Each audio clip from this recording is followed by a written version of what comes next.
Well, everyone, thank you for joining us and welcome to the first event, virtual event of our Venture in the Capital series. I'm really pleased to be here with Niko Bonatsos, who's a managing director at General Catalyst and stands out as one of the leading consumer investors of our time.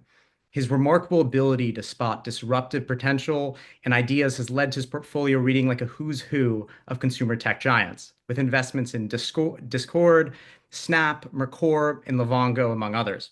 Niko's focus on first-time founders with his strong product instincts has consistently yielded success in the consumer tech space.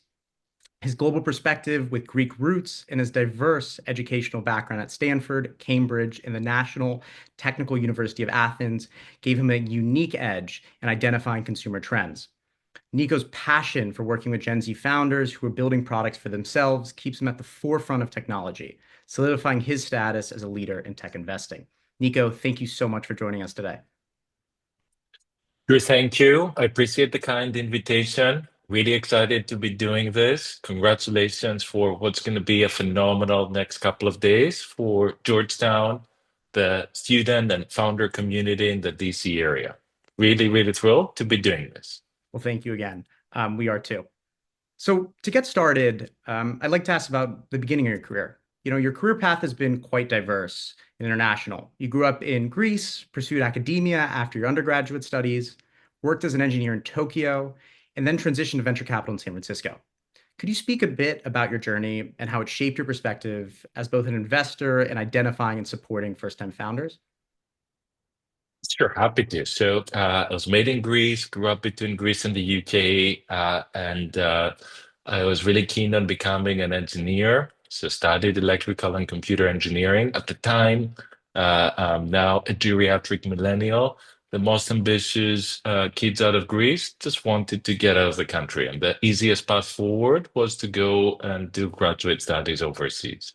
So I ended up spending a bunch of time collecting degrees from really good schools, Stanford, Cambridge in the UK, did research in Boston, and collected also some phenomenal life experiences as a computer vision engineer in Tokyo because I wanted to experience a large metropolis in Asia that was a mystery to the common Westerner, at least, like almost 20 years ago now. And somehow found myself as a Fulbright scholar at Stanford in 2009. And it was the year that the App Store was a bit over a year old. Everyone and their mother were building social networks, mobile, social, cloud computing, software as a service, all these, terms that are now mainstream have resulted in the creation of many trillions of market cap. Kind of new at the time. So by the time I arrived here, I had lost my appetite to do anything academics related. Tried with some friends of mine to build a social network on top of LinkedIn. Not a new idea, but we felt this could be the differentiation. Bad idea at the end. Platform risk, was a disaster. And also, if I'm honest, we didn't hire the best team, so we failed. But during that process, and that's one of the lessons learned. Um, when you find yourself in Silicon Valley, which is a very magical ecosystem, through a lot of serendipity and targeted networking and leveraging the power of cold emailing, you can meet a lot of awesome people. So through that process, I met John Cadles, Herman, David Fialco, Chris Farmer, of course, who recruited me. Um, and that's how I joined ZC. So this random walk around the world, collecting all the engineering degrees, interacting with the different cultures, um, helped me appreciate founders or prospective founders from many different walks of life. And also, in many ways, back then showed me the future. Because, for example, when I was in Tokyo in 2007, 2008, we had smartphones there and we're playing games and we're chatting with strangers while playing games, which was the predecessor of social networks. And this was very illuminating a few years later when, the iPhone launched, the App Store was dominant, became the most incredible way to distribute software, and massive empires will build in consumer social, consumer messaging. Now, fast forward 15 years from then, I'm really excited to where we are today. because a new generation of founders has landed on the planet, Gen Gers. They're like aliens conquering the planet one person at a time. They want to do things their own way, the same way that we millennials want to do it 15 years ago. A new technology has landed, AI, that's now usable. Younger people are native to it, especially if you do your homework, through ChatGPT every day. You expect that you're going to be using AI for all aspects of life. The cost curves are coming down quite quickly, and the pace of innovation is just staggering. Hard to follow, but very exciting time to be a founder. Very exciting time to be in San Francisco. Very exciting time to be joining the innovation economy. Well, I want to tap into something you said there during your time at Stanford. And in 2009, you were with some friends and classmates, and you're one of the first few to build a social networking app using LinkedIn's API. It was called MyLink Power, right? And while it ultimately failed, what did you learn from building this? I mean, what were the most financial kind of lessons you've had out of it? Yeah, I learned a few things. One, when you're young, you have no opportunity cost, so you'd better take a lot of risk and expose yourself to whatever you're curious about learning, whatever you're obsessing with. Just go deep because you can do it. Get out of your way to meet incredible people from your class, from your school, from the industries you really are curious about.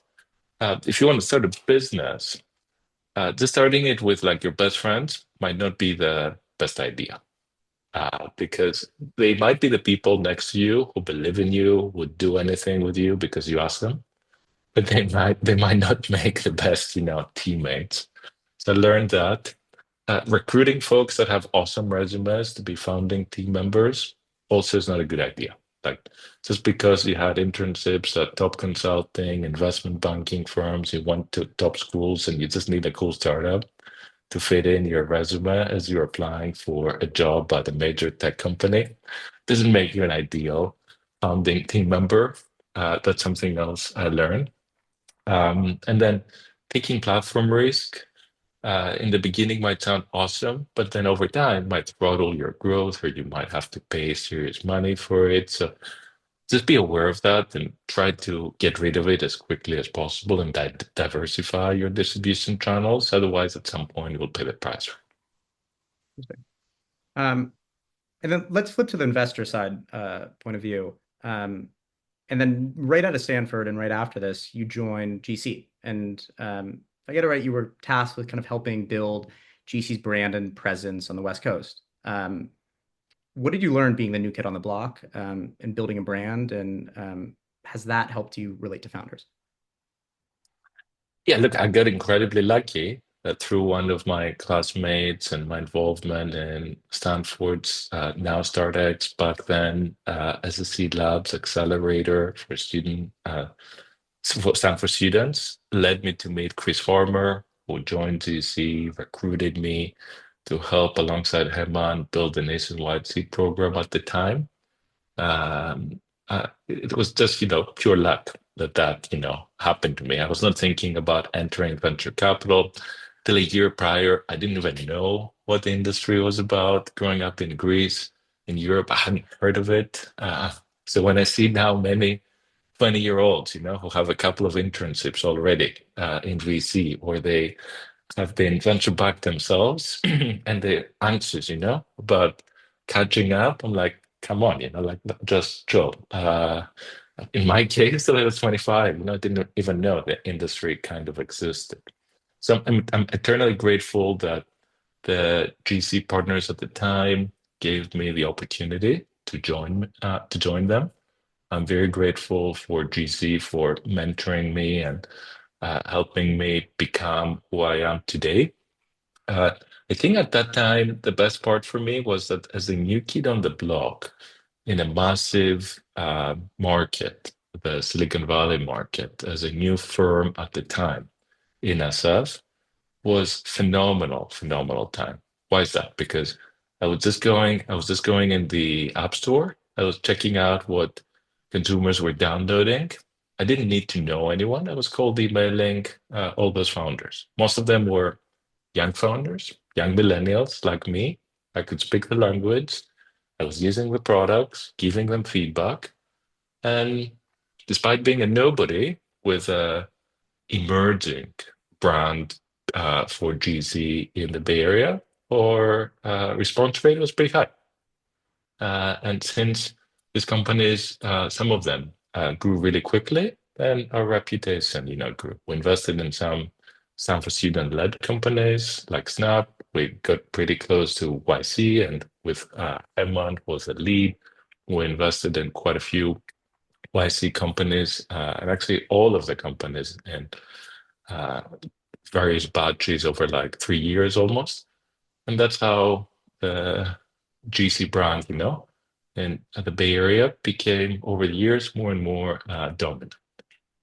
So very grateful to all my partners at GC, and this is a team process. It's not like any individual who commands all the credit. It takes time. Absolutely. In part of your investment thesis and looking at seed or early stage companies, you say you like to invest in products, or it includes investing in products that initially seem stupid or annoying at first. Um, and when you're selecting for these traits, how do you distinguish between things and products that are just signal, and then those that are actually those are noise? Yeah, so I do like that for consumer-facing investments. Predominantly, of course, we're investing in founders. And if the founders are really savvy, they're learning animals, they can move quickly, they're amazing at recruiting, they're super ambitious. Even if the initial idea is not great, even if the initial market is not working, they will pivot into something that may lead them to greatness. Now, for consumer-facing products, what is the hardest thing in the beginning? Just raising awareness about your product, that you exist, and making people really give a shit about you. Like this is the hardest thing when you have no money, no resources. Like, how do you create awareness? So if the nature of the product is such that is a little bit annoying or controversial or perceived as stupid in the beginning, it just fuels word of mouth momentum, or it gets the press to write about you just because you're interesting. Like for most people, life is really boring. If you have something to talk about, this makes you sound smart to your friends or peers or colleagues. Same for the press. That's why I like that. Of course, you cannot be controversial about the same thing for a long period of time because you won't pass the test of time. You want to be evolving as a product and graduating from a specific customer base to the next one.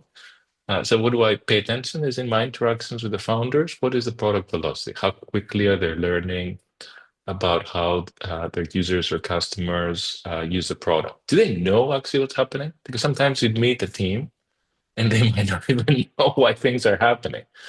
So you're like, okay, did those folks really learn quickly and have a handle, or things are just happening despite them? And yeah. So what I like about these products is they can at times become the beginning of consumer phenomena or movements. And this means that as a company, you don't need to raise as much money to spend on all things marketing. And this is the major dollar spend for consumer-facing companies, marketing. There's your team cost and then marketing. So if you can avoid a lot of that for a long period of time, pretty great for the founders, early employees, and investors who are coming in. Absolutely. Um, and one of your most prolific early stage investments and consumer facing early stage investments is Snapchat with Evan Spiegel. Um, and curious, you mentioned your cold emailing tactics earlier. You famously cold emailed him in 2011, and you stated kind of similar to your stupid or annoying part. You stated all your friends were polarized, that it was either the best thing, or just the best thing they've ever seen, or just another terrible product, and that many of kind of the dudes at Stanford just thought it was going to be used for sexting. Um, so curious, what did you see in Evan, and what inspired you to invest in Snap so early, and kind of see the consumer success that would follow? Yeah, this is obviously an old story now. A lot has changed since then, over the decade plus since then. I continue to cold email so many people every week, and I love doing that because that's the only way to expand my network, learn more, get in front of awesome people that our team or myself hear about. Um, so back then, what really drove it home, after my first meeting with him was that he said a few things that at the time everyone else was not saying. So he said, I want everyone who uses my product to smile. It's like, wow, this guy wants to do something different. I had not heard something like that before. Two, I want to build the fastest camera app out there. It's like, huh, I thought, the native iOS camera was pretty good. But for him, it was like a huge, like issue that was really slow. Third thing he said, which was very, very contrarian at the time, I don't want to build on top of Facebook. He said, these guys have all the data of the users, and the developer who gets access to them is king, and you can have quick distribution, but then you rely on them, they can take it away from you. So he didn't want to build on top of the Facebook graph, in other words, which, of course, many, many companies did it. Zynga became huge, other examples. But now, with the benefit of having seen how the story unfolded, clearly everyone was right about that. And then the other insight that he shared, because most people at the time, especially dudes, investors, were like, oh, this is great for sexting, was that 80% of the users were women and they were using it to chit chat with their friends. Um, and I was like, huh, if that's the case, clearly they've uncovered something that people love. And then when I looked into the metrics, a good chunk of those users were using it 15 to 20 times a day. And then you didn't need to be a genius to be like, okay, if your obsessed users are so excited about it, and this is a communication product, and it means that I can't use it just by myself, I need at least one other person to use it, probably it would grow. So yeah, very grateful to our partners at the time, especially Hammond, for helping drive this one, home for us. Curious, follow up. How have the age demographics and the gender demographics of Snapchat changed over time? Has it stayed, I mean, I assume more 50-50 in terms of user base, in terms of male, female, and then also age. Has it trended lower over time, I assume? It stayed pretty young. Okay. So it's like, 12 to 30. Hmm. It's become a lot more international. I think the biggest market now is India. Okay. And for the longest time, they were just focused in the US. If anything, they were slow on playing the international game. But yeah, one of the opportunities and challenges for them has been that people over 30, including folks who 10 years ago were core users, are not using it as much. Yeah, I really use it Yeah, anymore, to be honest. So there you go. we can see it. We can see it trend up. Um, and then another one of your famous consumer investments is Discord, which has obviously been a real phenomenal success. Yet it's not as frequently discussed as your Snap investment. Um, could you share the general story behind your decision to invest in Discord, and why it initially caught your attention? Yeah, again, this is also, like team effort of just a young person on the team. Chris Farmer and Hemant deserve a lot of credit, for that one, as well as Adam Valkin. Awesome VC All-Star partners or former partners now. In the case of Chris. So the story there was Jason was a notable founder who had just sold his first company to a Japanese larger gaming company. He was a gamer at heart. And again, I cold emailed him because I wanted to meet him. I cared about gaming. I cared about meeting seasoned founders in the Bay Area at the time. I shared with him the excitement and the torture of working for a large Japanese, company. And he was kind enough to reply to my emails. We started building a relationship. We thought that we could work with his new idea at GC. He ended up just doing a straight up seed round and he fit us in. The initial idea was not Discord. We invested just in him, pre launch, pre team, pre anything. The initial idea was to build a mid-core game for the iPad. The iPad at the time was a year and a half old, and there was the theory at the time that awesome uh, gaming products and businesses could be built because the screen was larger and it could become more appealing to mid-core and maybe over time hardcore gamers. So we're like, okay, guy loves games. He's been in the industry for some time, can recruit. Let's roll. He raised 3 rounds for that, built a game. Didn't work out as everyone had hoped, but pivoted along during that time into Discord, and the rest is history. I would say invested in him first and foremost, and then we got lucky. Which happens in early stage investing. Sometimes you get lucky. Absolutely. Um, well, following up on the cold email strategy, you famously cold emailed Elon when you were at Stanford, and had this meeting with him where your team was an hour late. It was kind of somewhat of a contentious story. Could you share the story behind this interaction and what led to it? Totally, yeah. So we were graduate students at Stanford. There were 4 of us, and we cold emailed him as part of a strategy class at the Management Science and Engineering department at Stanford to do a case study about Tesla. We had done a bunch of work. It was late fall 2009, and we said, Elon would love to see you to tell you why Tesla might fail.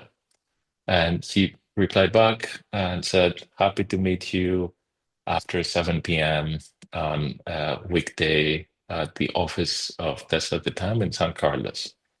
We rented a car, couldn't figure out how to turn it on, took over, like an hour that we were late, showed up there, and instead of kicking us out of the door, he was kind enough to introduce us to a couple of his teammates first and then spend a bunch of time with us.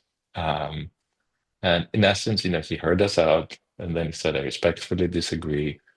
And by the way, uh, Mercedes and Panasonic, the leading car company at the time that invented the combustion engine and the leading battery manufacturer at the time, that just wrote him big checks with a condition that he would be running Tesla for many years to come. So if you guys disagree, those massive, corporations with a lot of credibility uh, have gone behind me. And at the end said, look, even if I fail, what I care about is to be the catalyst of humanity's transition to the EV era. Our point was you can't be a company that has the amazing sports car that they had at the time, and a luxury brand, and a family car, and a very cheap vehicle under the same brand. This is our point. And oh man, since then, what has the man and the company accomplished? So, but I think the lesson learned for anyone who is a student, regardless of where you are, just cold email. Like, shoot hi. What's the worst thing that happened? You get ignored. It's not bad. Did you leave convinced? Um, we're very impressed, and I think a couple of the folks tried to apply for jobs there. Um, That's a good sign. I don't remember, how I felt when we left. I don't remember, but I do remember, that went back to Tesla and met some other people afterwards. Well, this is a Georgetown conference after all, so it makes sense to bring it back home in some way. And we were speaking a little bit earlier, before we got on this, about McCore's recent raise that they just announced. Um, and we'd be remiss not to ask you about it, as they've been the flagship example of Georgetown entrepreneurship in recent years. And I'm sure many people watching this knew Brendan and Surya well. So I guess the question is what stood out to you about them as founders and McCour as a business that kind of led to your decision to invest and keep investing in these, really, really successful valuations? Yeah.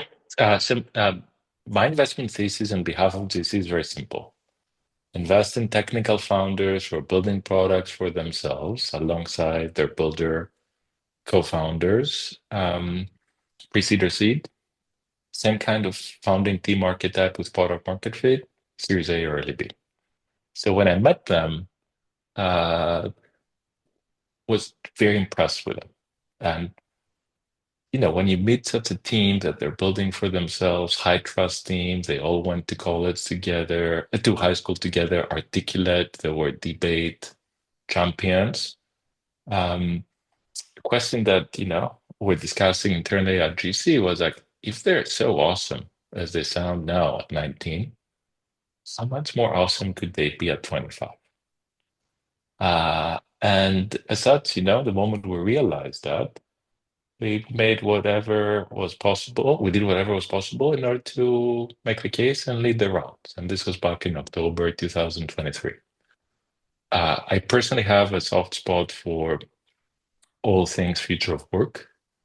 And on behalf of GC, I've invested in quite a few companies in the space, in remote.com, alongside my partner, Max Rimpel, who's our co-pilot at Mercor. We also invested in Bandana.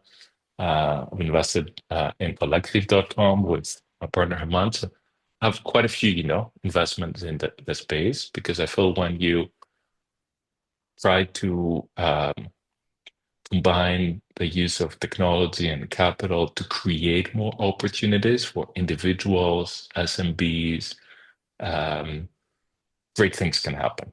And it can be like a power for good. So I did love the idea behind Mercor. And, with AI, the thought we had was, wow, if these guys are right, in like a couple of years, they could have interviewed every single technical person on the planet and maybe bring them on the platform. Uh, yeah, but these are the reasons we got really inspired by them and the promise. Like if they were to be right, the opportunity could be really, really massive. So we invested in them and encouraged them to drop out. I think they were already, on their way, to do that, even without us. And since then, the team built the culture of high intensity that they've designed for Mercor, how much they've become recruiting machines. Like it's incredible that you're a young person now at any major college in the US and you're thinking about joining a startup. Mercor is like a top two, top three company. They're only like 2-ish years old right now.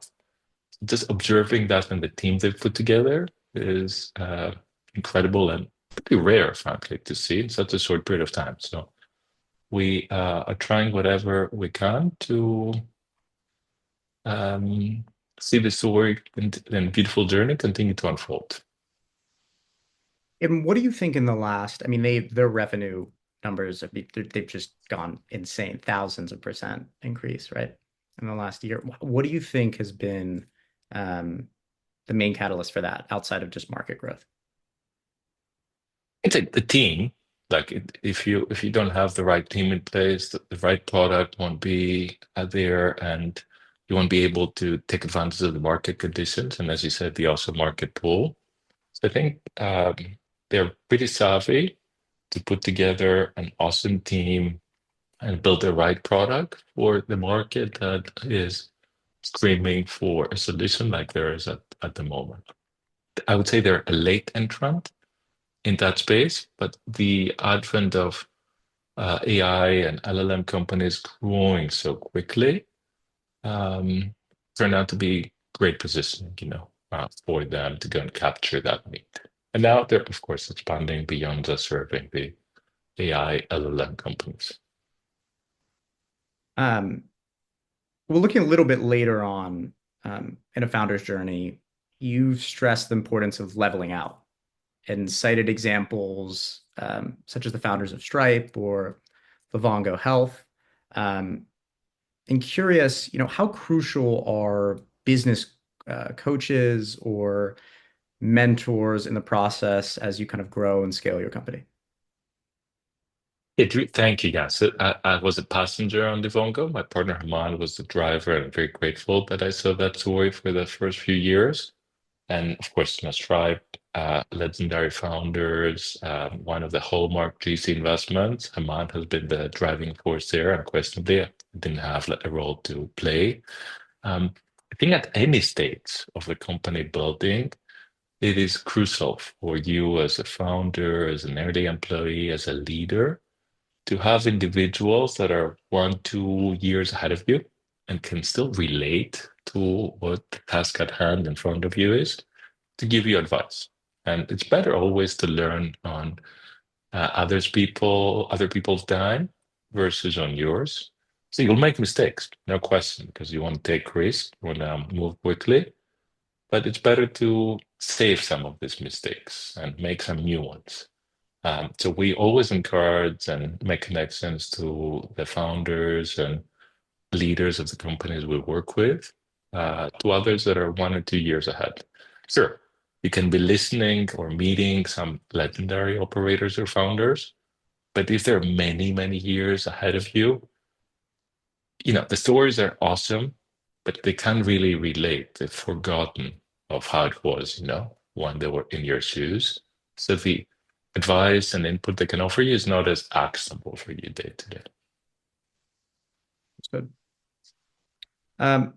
Well, for some of the student founders that are building, I'm sure they've been approached and that are listening, they've been approached or applied to a number of accelerators. And in recent years, we've seen an incredible emphasis on venture incubators and accelerators, such as Z Fellows, Neo, Prod, all kind of following or in a way copying the model of YC a little bit. Um, how do you think that this rise of accelerators around the country has affected the startup ecosystem and then just college campuses generally? Honestly, I think it's freaking great. It is a blessing that all these options exist because now, if you want to start a company, if you want to be part of a very early stage company, founding team on the ground floor, you actually can do it. So entrepreneurship at a high-tech company is a career option on the table. Pretty much everyone gets a chance.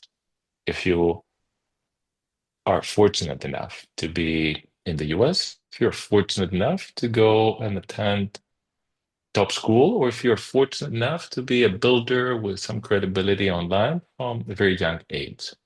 So I think all of the options that you mentioned, YC, of course, Dominant, Z Fellows, Prod, um, Neo, others are great. And we love working with each one of them.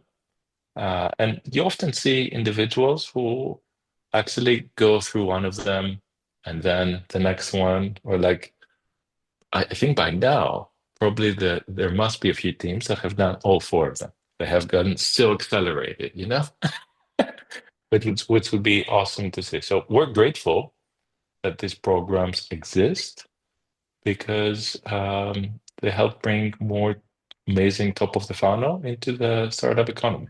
Of course, most of these companies won't make it, but a lot of the individuals who join a startup or found a startup, they get addicted to being part of the innovation and startup economy, and there will be amazing employees or aqua hires or other portfolio companies of ours where the first one might not work out. This will give them experience and somebody else is dying, and the next one could be the next big thing.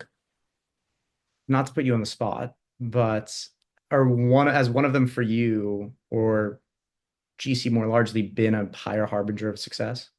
And I guess maybe YC is excluded because their cohorts are just so big now.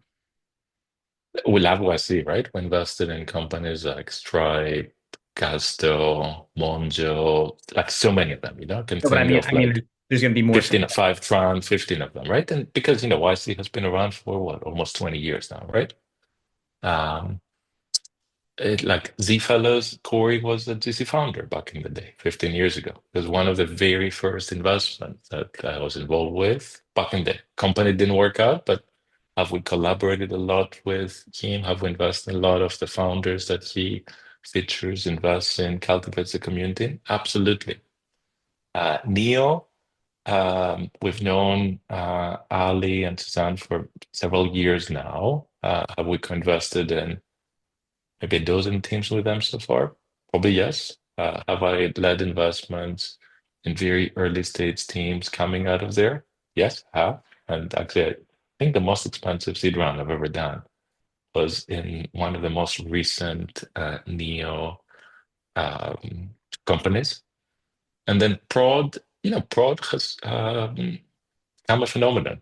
It's amazing what they've managed to accomplish starting at Stanford and then becoming dominant at MIT and Harvard, and it's a nonprofit. And I think their community there is very strong. So we at GC have invested in half a dozen companies, and they've only been around for a few years, right? So I think the best is yet to come. Mercor is one of the teams that came out of it, and have benefited enormously from that community. They've hired others that went through it, etc. But I'm sure, a year from today, if you ask me the same question, there will be somebody else, right? That's the best thing about being part of the startup and innovation economy. Nothing is stale. At the moment you think you know it all or you're dominant, it might be the beginning of, the end. Um, well, as identifying early talent is a massive part of GC's process. I've been lucky enough to join GC Venture Fellows and, work with you and Johnny, and it's been a wonderful experience and I've learned more than I ever could have imagined and just interact and learn from amazing companies and founders. Um, Curious with the recent relaunch of the program, moving on from rough draft to where it is now. Um, how do you imagine it supporting a new age of Gen Z founders generally? Yeah. So when we launched through Peter Boyce and Nitesh Banda, Ralph Draft many, many months ago, alongside Drum Room Fund, were the only option on the table. And back then, you could see everyone. In today's universe, some of the most ambitious founders don't even go to college. Many of the ones who are in college drop out in the first year.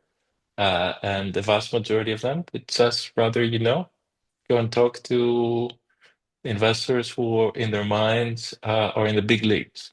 So just bringing our venture fellows closer to GC instead of having a separate brand definitely checks a lot of these boxes. Also, we've gone through a few different iterations of what kind of individuals we hire as fellows. I think a few years ago, we had the idea to go and hire hackers and founders to be fellows. We actually learned that those individuals were not the best to be playing VC on campus because they just want to build. They were antisocial and were not so keen on talking to their friends about their companies.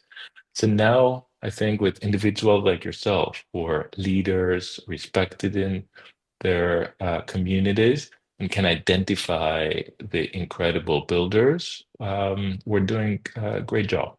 And, for many years, we're just writing 25K or $50K checks at whatever the terms were. Now we're offering grants, no equity asked, to incredible builders.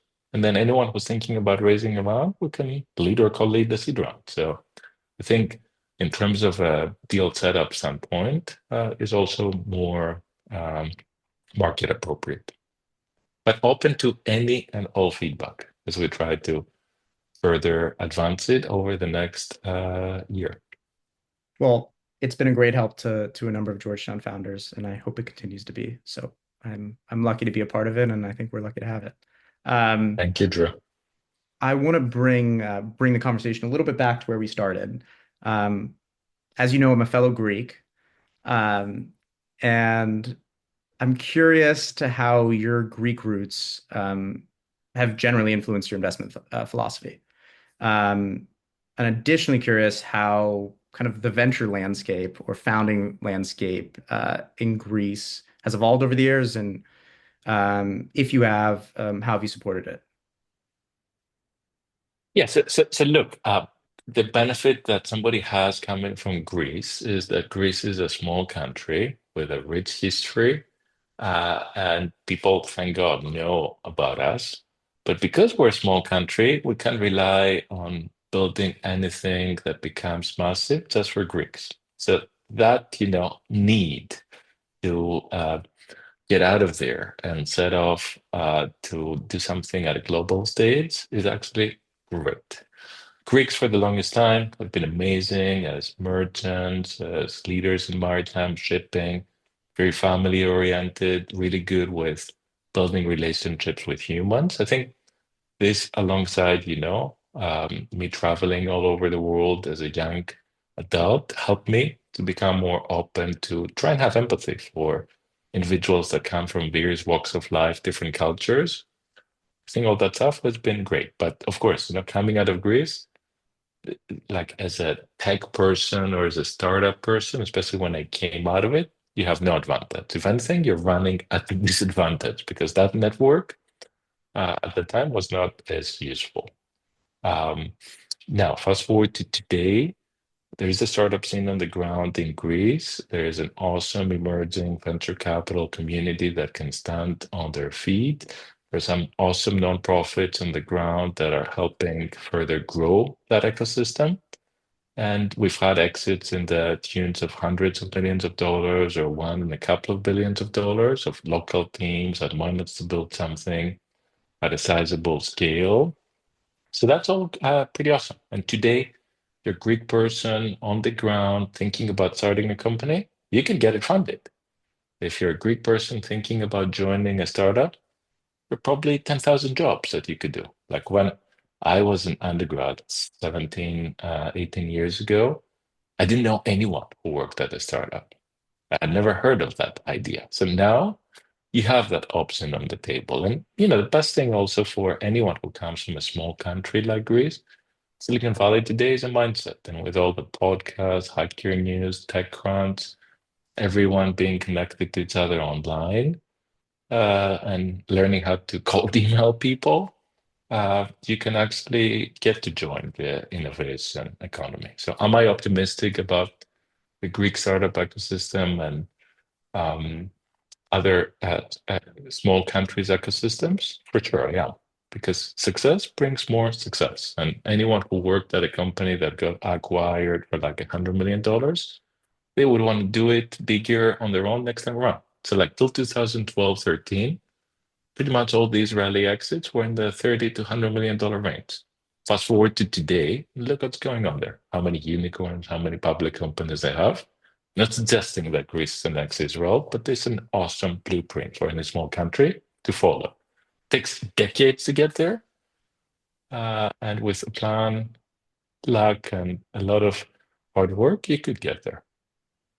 Well, Nico, I have one more question before we do a rapid fire and end with that. And that is, you've stressed the importance of a mentor in making your way through the valley, generally. And I think it'd be helpful for some of the students listening, um, to see who was that for you, um, and what would be your advice on those listening to finding their own great mentors. Yes. So as you go through life, right, you need different mentors because when you're a college student, it might be a professor of yours, or it could be your first manager at an internship you do, or it could be like one of your parents' friends. So for me, for the last many, many years, it's been individuals from our company, General Catalyst, Hamad being the one who has empowered me, mentored me, helped me the most over many years.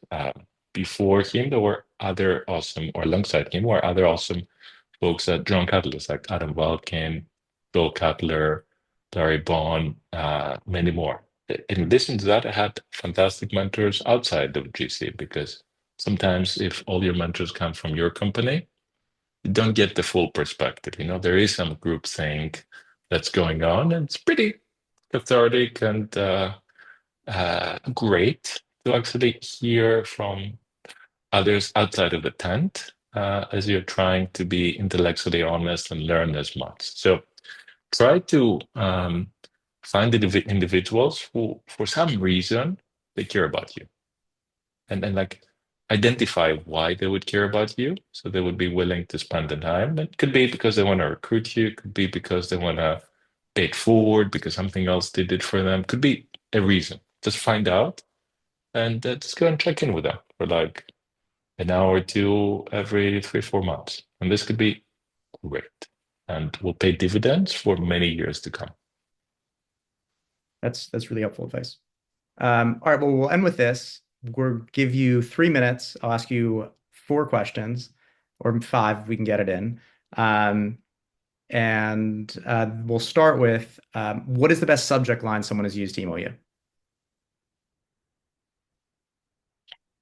Great question. I don't remember actually. Okay. Do you have an example Yeah. of just a good one? Look, always these are cycles for growth. So if it's like 50% week over week growth for like 14 weeks right now, I always open that email. Interesting. Okay.